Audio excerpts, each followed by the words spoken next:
In this presentation, I want to discuss the column at the right. Let's say that that particular $10,000 on the 15th of April that we earned was a one-off income. It was something that I did. It's not regular income. I don't want it to include that in forecasting because I'm not going to earn it again throughout the year. So I don't want that to happen. What you can do is you can click it off. You can say include it. No. See that no? So it says still included in the standard calculations. Like if I click calculate here, it's always going to include it. Okay, and it's going to include it up the top here. But where it doesn't include it is it doesn't include it in the forecasting. Okay, because we told it was a one-off payment.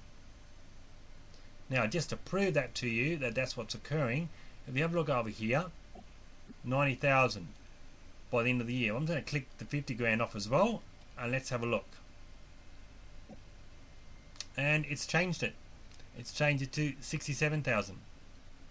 Now you'll notice though that this figure jumped up to 522%. Why?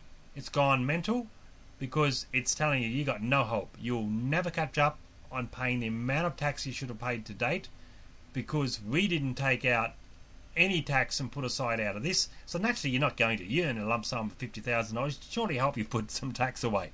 Okay? It says because this money isn't going to be earned again and this money isn't going to be earned again, on average that's all you're earning throughout the whole year. So possibly this is the only recurring income you've got.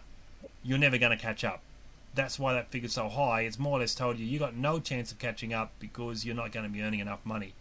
Because you're telling us that we're not going to earn any more money. So if you know you've got some money coming in and you want to muck around with the figures, you might say, well, actually, I know I've got another amount of $25,000 coming in. This is what I do. I'll enter little amounts because I know something's coming up. Because I still don't want to owe money end of the year. I never want to owe the tax money money. I want them to pay me money if I can help it. Pay me some of my tax money back. So I might say that I know there's an amount coming up which is owed to me of an extra $20,000. So I'm going to actually just pay the whole lot of that on tax.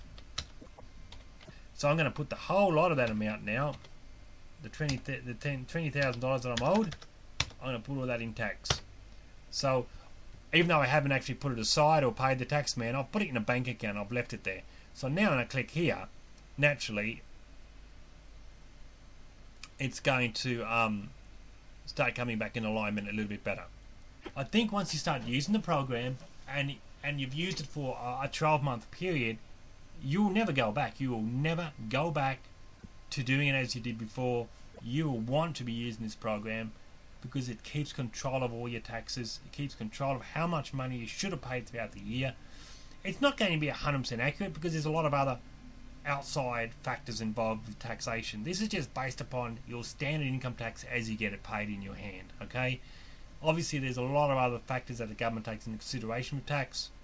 This program's not designed for that. It's just designed as a quick estimate based upon the tax brackets, which is exactly what it is.